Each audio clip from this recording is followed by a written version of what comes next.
girls were required to be in our rooms by 8, 7:30 during the colder months. The boys did not have a curfew.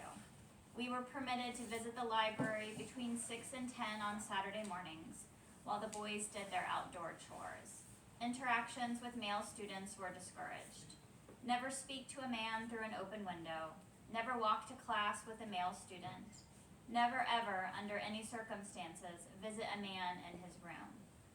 Based on the number of engagements published in the Oberlin Review each spring, quite a few students broke at least some of these rules.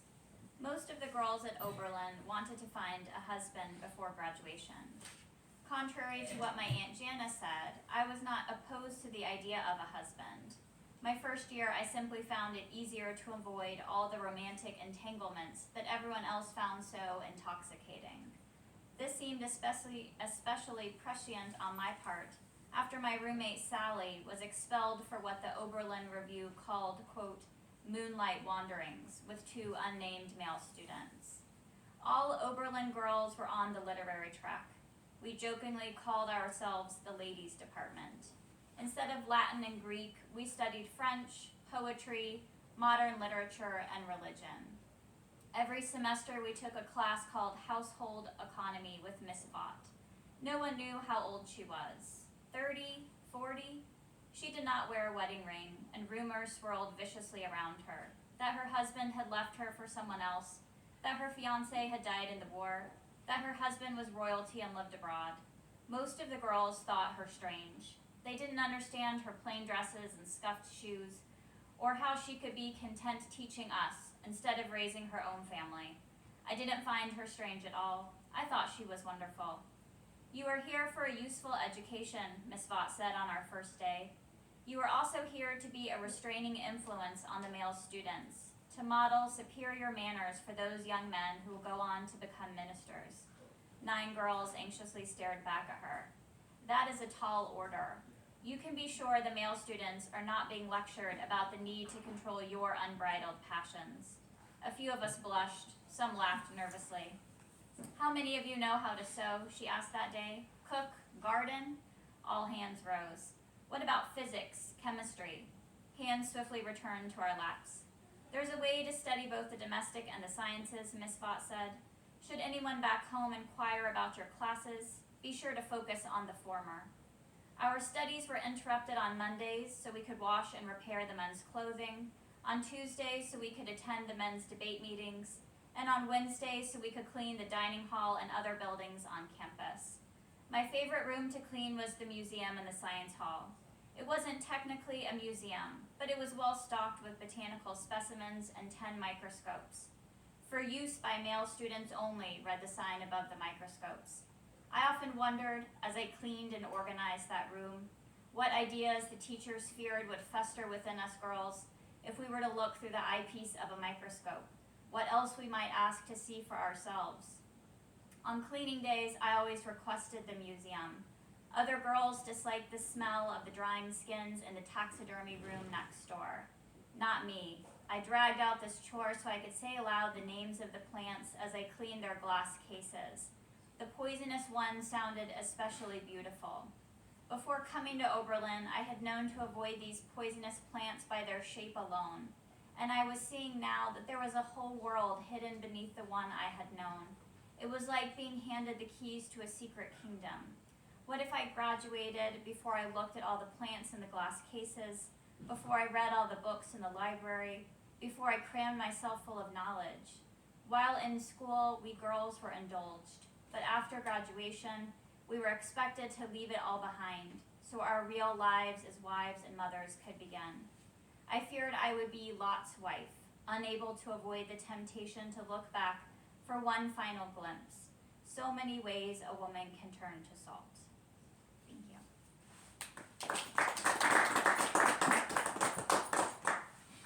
Thank you so much for reading that. So let's move back into the home itself. Although I love that you started with that chapter, and as I'm thinking now, it strikes me that each of these characters we hear about is contained in some sort of space, even when she's not in the home. So the way you were just describing Oberlin and the kind of lives of women there was as much kind of a container and a prison as the home is, as the brothel is. But let's talk about the real home for Friendless Women. Can you tell us a little bit about this real place and how you found your way into this story? Yeah. So in 2017, I did an internship at a historical society in Louisville, Kentucky, where I live. And most of the time I spent with the director of the museum, and we were unwrapping a lot of paintings and hanging them on the wall. And so as we did this, he would sometimes say something about the person whose painting we just unwrapped, like, you know, this is Mrs. So-and-so, she was a suffragist, or this is Mr. So-and-so. He was a benefactor for the Home for Friendless Women. And when I first heard that, I had no idea what it meant, but I just felt completely obsessed with the idea of friendless. And I actually thought Pharrell was a home built for adult women who just lacked friends and in their old age needed company. And then I learned that, of course, it was a euphemism for being pregnant and unmarried. And so they had all the records for this home, and so I got to like hold the actual record books from the 1800s and read letters that people had sent to the home asking if their daughter or their sister could stay there. And they had all these newspaper articles about the home. And so in reading through that, I saw there was a lot of judgment leveled at the women who stayed in the home. They were often not named, and if they were named, it was usually because they had done something very bad. And so I just became kind of obsessed with these misbehaving women, and I realized, you know, they stayed in this home, but this was not their whole life. They had a rich life before, they went on to have a life after being in the home, and so that's part of what I wanted to capture when I was writing about this home. And it opened in, I think, 1876, and then it shut down in 1919. And there were homes like this all over the country. So sometimes they were called a refuge for Magdalens, or home for friendless women, or they had other names too. But they always had this kind of euphemism so that people would know it was a place for pregnant, unmarried people to go. Yeah, it's interesting. So you arrived at the story through your work as a student of history. So you have a PhD in history in addition to your MFA in fiction. And I'm curious if in writing this book there were ever moments where the way you've kind of been trained to think about history and historical narrative in your kind of PhD academic life was in any kind of tension with the kinds of questions you wanted to explore as a fiction writer, and how you navigated those moments and wore each of those hats. That's a great question. So I actually have a PhD in humanities, so the history department would probably slap my wrist if they heard me claim a PhD in history. But yeah, I think, you know, academia privileges a very specific kind of thinking, and creative writing is very, very different from writing scholarly articles. So I wanted to kind of find that balance where you take all your research, but you're not presenting it so that your book reads like a history book, right? You have to still create characters, you have to have tension, you have to have things happening, and then you have to try to weave in the research. So what I was telling you earlier, I felt like with your book, I could tell you did all this research, but it was like very deftly hidden. You know, you're not like telling people, look at all the things I learned about the 19th century, right? Yeah, so you're sort of populating your own imagination with this information, and it kind of frees you to tell a fictional story. Exactly. Yeah. So there's kind of 3 sections of the book, and each kind of centers around a different character. To what extent did those characters emerge out of research? Are they real women in some way versus being kind of inventions? Yeah. So Belle, the person in the second section of the book, she was mentioned in the books. And she just made the women who were in the home completely crazy. She was breaking all the rules, and at one point they did actually call all the women together, and they lectured them about their coarse language and said, everyone, please stand up if you're going to abide by the rules. And they made a note of saying that everybody stood up except for Belle, and she would just not do it. And they also said she was a pernicious influence on this other woman. And they tried this thing where they were gonna like give her new clothes to try to like tame her. And I think she just took those new clothes and then she left. So she sort of emerged fully formed from the record books. And then the other women were just sort of compilations of, you know, snatches I read in the books, and then just my own imagination. Yeah. Something that really struck me, and you kind of talked before before, these women have rich lives before and full lives after, and it struck me in reading the book that we see several characters return to the home years later, kind of after experience the rehabilitation that they were meant to experience at the home in some cases, and moved on to respectable lives. And I was struck that some of these characters seemed not only grateful for the home and their experience there, but they've been able to kind of reintegrate into society after this experience, sometimes in a way that acknowledges the fact of that experience in a fairly public way. And that really complicated my sense of how stigma and shame might have been operating in that period. I wonder if you can talk a bit more about what life for a woman might have been like after this experience and moving back into society and kind of the range of possible experiences that might exist for a woman who had been through this. Yeah, that's a great question. I think a lot of this is about class. So if you're of a certain class, you're never going to have to go to a home like this. You have money and your family can send you abroad or can somehow conceal your pregnancy in a way. So the people who are the most vulnerable were probably people who had just entered the middle class or people from lower classes. And so I think a lot of it was about that kind of respectability. And I think that part of their mission was that they were going to almost like retrain their brains. Like, we're going to break you a little bit, teach you hard work, and then you can go out and you can redeem yourself in the eyes of society. So whether or not that actually was quite as seamless as they seem to say, I'm not sure, but they did make a point of finding a lot of husbands for these women. So I think the fact that they remarried would have said something about maybe they had been rehabilitated in some way. But I imagine they also were expected to carry that a little bit inside of them, to never forget that they had been this fallen woman. Right. Yeah. Yeah. So I was just struck as you talk about they're breaking these women. The they in the book very often were other women, and they're not in this book, but they kind of operate at the edges of the narrative. And the people we see kind of enforcing this system on the residents of the home are other women, and the people we see in the book doing kind of the most kind of evil things are other women. Yeah. And we also see, so in that Overland section that we heard about Miss Spot, that character, the matron in the first section, and these other characters that kind of act with some courage within kind of the constraints of the day, or move toward some sort of resistance to the systems that exist. I'm struck by both those elements, that kind of we see women enforcing the system that harms women, and we see this really kind of nuanced understanding of what kind of courage might be possible in this world at this time. And it's definitely not a book that's making an apology for the way, for the system, or that it is kind of simplistic and like relativistic and like looking at morality in that period. But I think that the moral perspective of the book is really complex, and you kind of make this space where the kind of this big messy truth can happen. And so I just wonder what you thought about as an author, as you kind of were kind of creating the space for exploring these big moral questions in the book, and how you held that moral perspective as you wrote. Yeah. So I think it was Zadie Smith, who I'm sort of recently obsessed with, who said that like when we're writing historical fiction, we're actually writing about the present.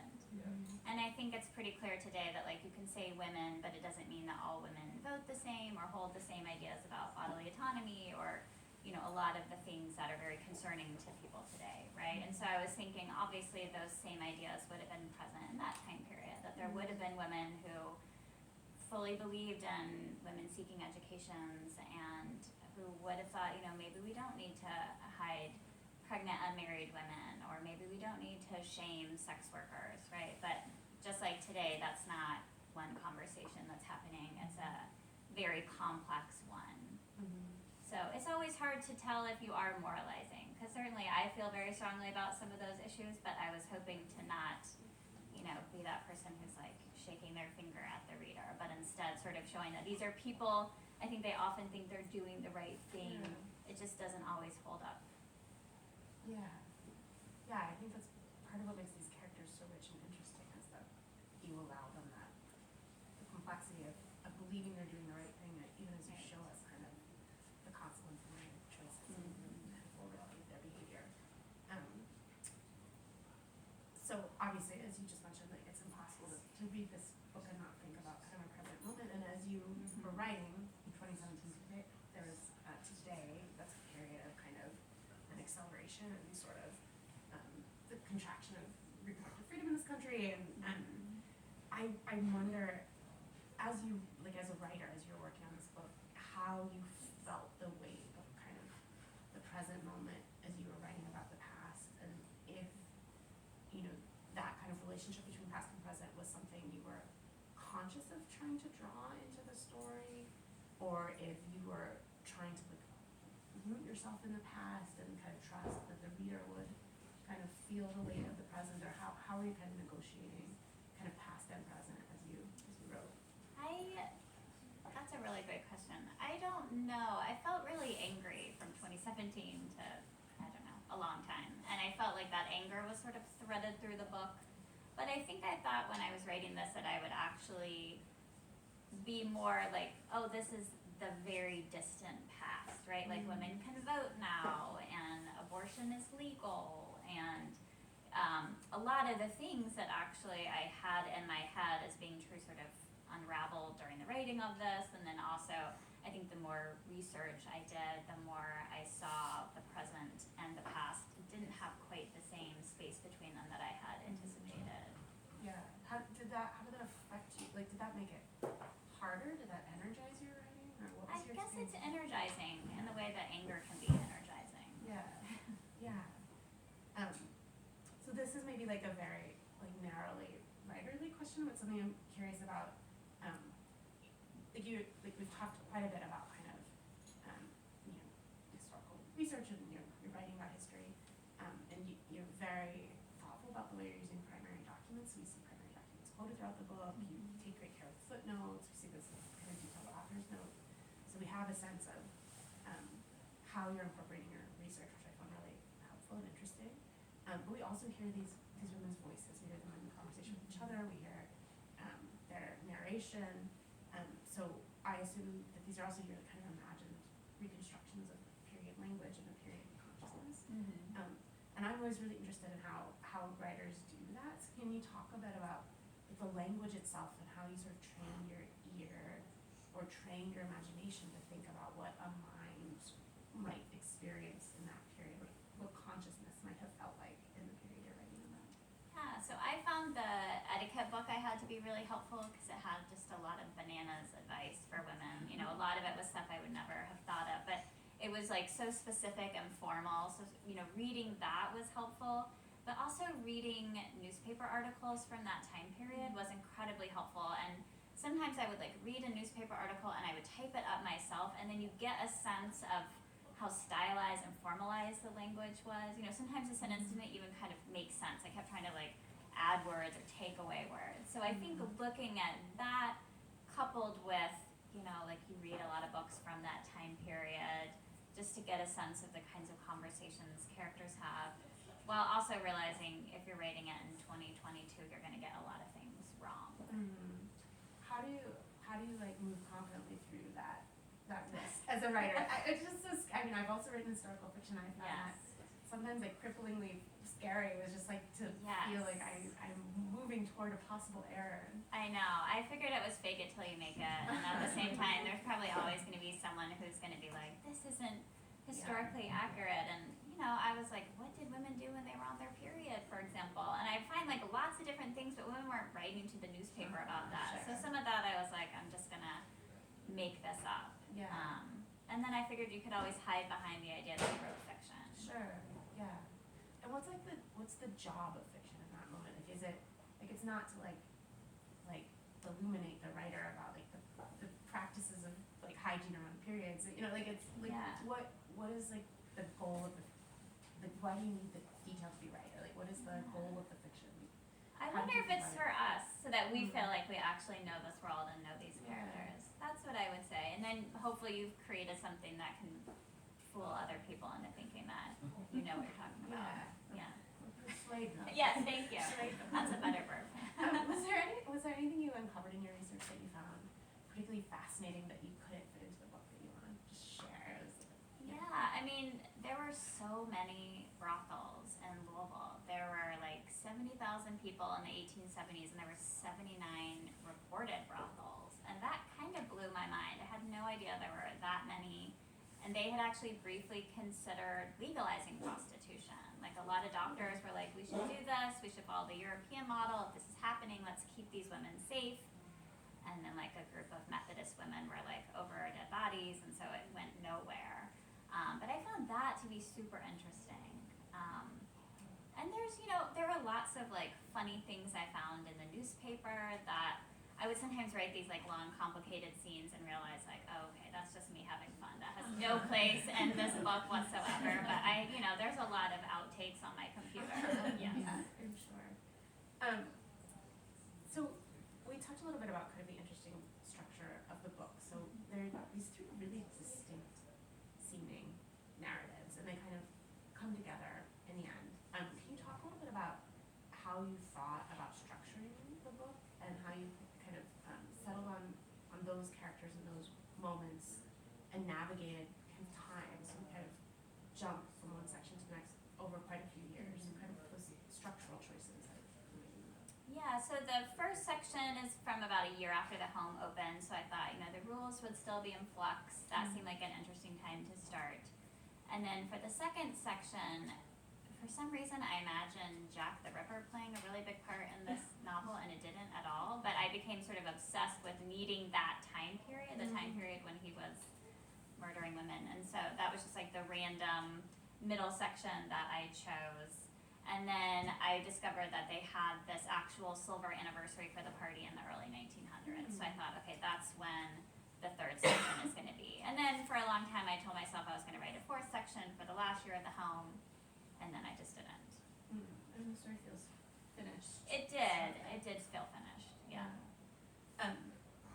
One of the things those three sections do is they show us kind of the range of class experiences that women had in and around the home. And you talked about this a bit already, but can you kind of talk to us a bit more about class and how that might impact a woman's experience? And it's striking to me that one thing the home does is it draws together women from these radically different class backgrounds. And maybe talk a bit about how that played out or might have been experienced by women in the home.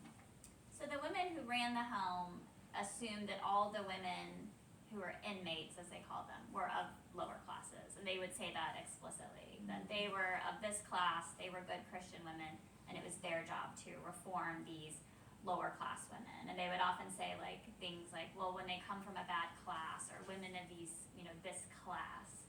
And so class was just like explicitly written in the record books. And I started thinking about, even if you're coming from a quote lower class, there's still different experiences. So if you're a sex worker at that point, your experience is going to be very different from someone who comes from a different background who's in college though. And then I really wanted to show what would happen if you come from that higher class, how you are almost immune to some of the rules. And so that's something that I think gets woven in more in the third section of the book, that being of a higher class, you're protected in many, many ways. And I would say that's true today too. Yeah. I don't want to give away this element of the plot, but one of the most shocking events of the book involves the kind of fate of the baby of one of the women in the home. And there's kind of the kind of women in charge of the home exercise enormous power over the fate of these infants and their kind of future relationships with their mothers. And I wonder if you can talk to us a bit about what types of things might happen. So I don't want to give away this particular plot point, but there are kind of a range of possibilities, it seems. Some deeply tragic and some that kind of allow for the mother and child to have a relationship. So what did the home kind of facilitate for mothers and their babies after they gave birth? Right, so at first it was kind of a free-for-all, and some women would give up their children for adoption, some would take them. I found a story of a woman who left her child in the home and didn't come back. And so after the home had been open for a few years, they were like, we need some hard and fast rules. We can't have women just making up their own minds about what to do with their children. So they decided they needed to stay there for 18 months and they could not leave the house, and they had to promise to take their children with them. And that became the official rules of the house. And then in the record books, sometimes they would say things about women feeling really attached to their children or also not feeling really attached to their children. So they would note all different kinds of experiences that people had. But I was struck by how many people, like there wasn't this one size fits all. So there was a much broader range at first. Yeah, it's interesting. Was there any part of the book that was most difficult for you to write, or that felt kind of most emotionally grueling, or? Yeah. I mean, I think writing about a sexual assault is always terrible. That part was certainly difficult.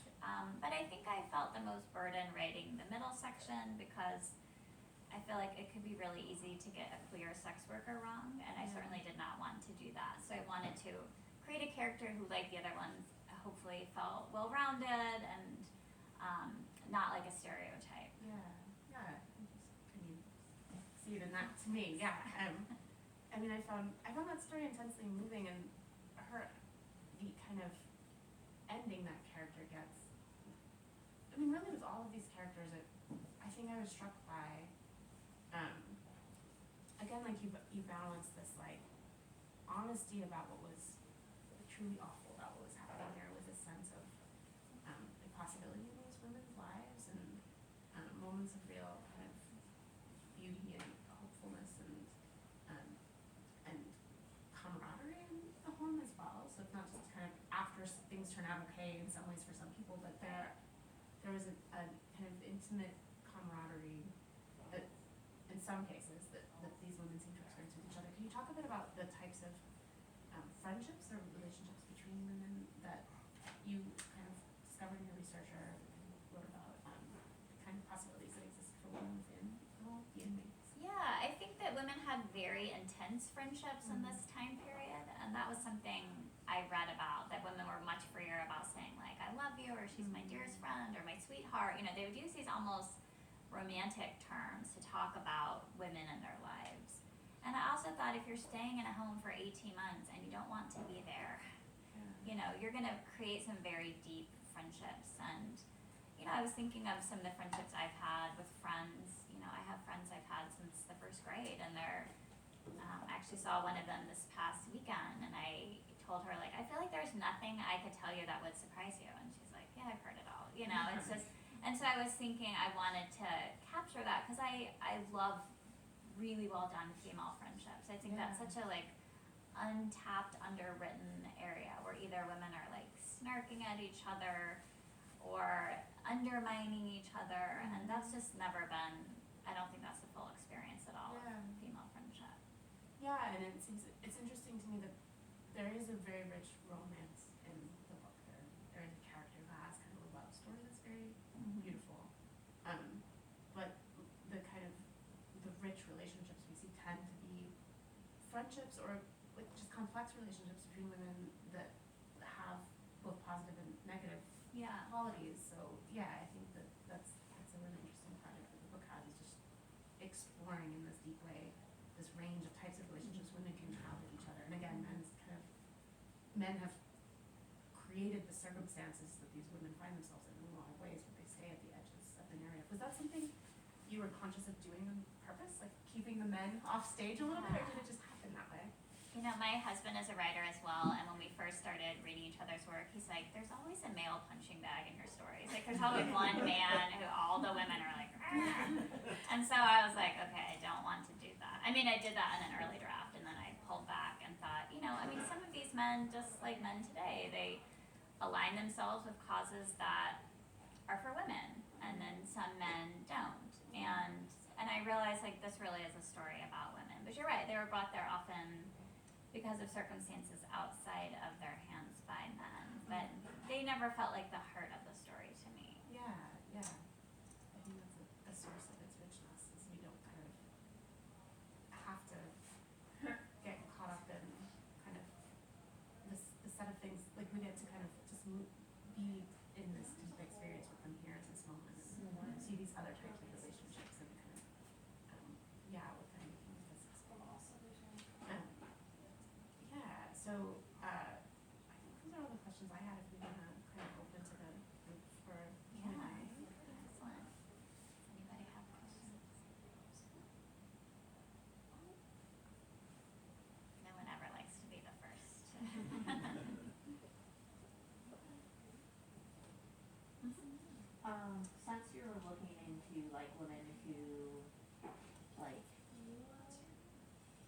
having pregnancy outside of the norm, did you end up doing any research, or is this in the book, I haven't read it yet, of like the home abortions people tried to do, or like just the medical, what we know as now inaccuracies, but like how they treated stuff medically, since they were in this house for their entire pregnancy. I'm guessing there was a bunch of, at least, varying home remedies. Yeah, and actually a lot of those home remedies would have been really effective. Mhm. You know, women share that kind of knowledge with each other. So I do have that. I do have women telling other women, you know, if you don't want this pregnancy, and a lot of times they would say obstruction. That was sort of a word you could say, like if you have this obstruction, here's what you can do to remove it. But there were also, if you reached a certain point, like you couldn't just drink a tea brewed with certain plants, right? You would have to have a more invasive kind of abortion. And so I did allude to that too, about how dangerous that would have been.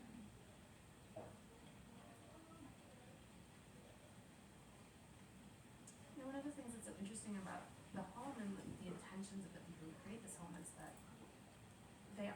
they're solving a problem that is like being pregnant out of wedlock is dangerous in a variety of ways, and so like part of the complexity seems to be like getting a surgical abortion in the 19th century is like intensely dangerous. Like you can imagine a kind of a woman who cares about other women, like thinking that like she's doing exactly the right thing by creating a home where a woman can safely Yes. stay for a pregnancy and give birth. Yeah, exactly. And it was right around the time of the Comstock Law, which is, you know, back in the news again. But it used to be that you could have an abortion up until the point of quickening. So until you felt movement, you could assume you had an obstruction. You could assume something else was going on with your body. And, you know, that sense of movement, that's something only the woman herself can feel. So there was quite a bit of autonomy given to women. And then, you know, a lot of that was eroded in the 1870s. But that knowledge of what you can do to get rid of an unwanted pregnancy, that was still there. And so I found also that people would advertise in the newspaper with these very coded ways. So they would talk about like, you know, women, if you want to restore your health and remove obstructions, send away for Dr. So-and-so's magic elixir, you know. So they were, whether those were effective, I don't know. But women were still seeking this information even as it wasn't legal. Yeah, and it's striking that education was available in this kind of public Right. way. Like, Yes. it was never as simple as just like, you know, like a blackout on that kind of thing. Right. Like, Right. like it was there. Yeah. Like it was like this complicated thing to happen. Exactly. Any questions? I had a question about Minnie's story. So she was super into art, and I was curious if her liking art, if that was your way of showing that she has access to this like luxury, or like I don't know, you moved it into like her teaching it to the Friendless Women. I was just curious what you were trying to like show with her, if anything, with her art. Yes, I was trying to show stuff. I thought so. So there was this idea that women couldn't be artists, that they weren't, that they were too emotional to be artists. And especially with Impressionism, for example, there was this idea of like, you know, that women were just too flighty to be able to really stick with art and finish a painting, right? And Impressionism was all about like putting down the impression of something, so you painted it quickly, so they're like, I guess this is okay for the ladies to do, you know, but they still didn't really like study their art or admire it. But if you were of a certain class, you could go abroad and study art, you know, as a kind of hobby, not an actual career. And then I like did all this research on this one female impressionist artist that everyone's forgotten, and I like sort of put her in the book secretly. So Marie Brocmond, that's like a impressionist artist I think everyone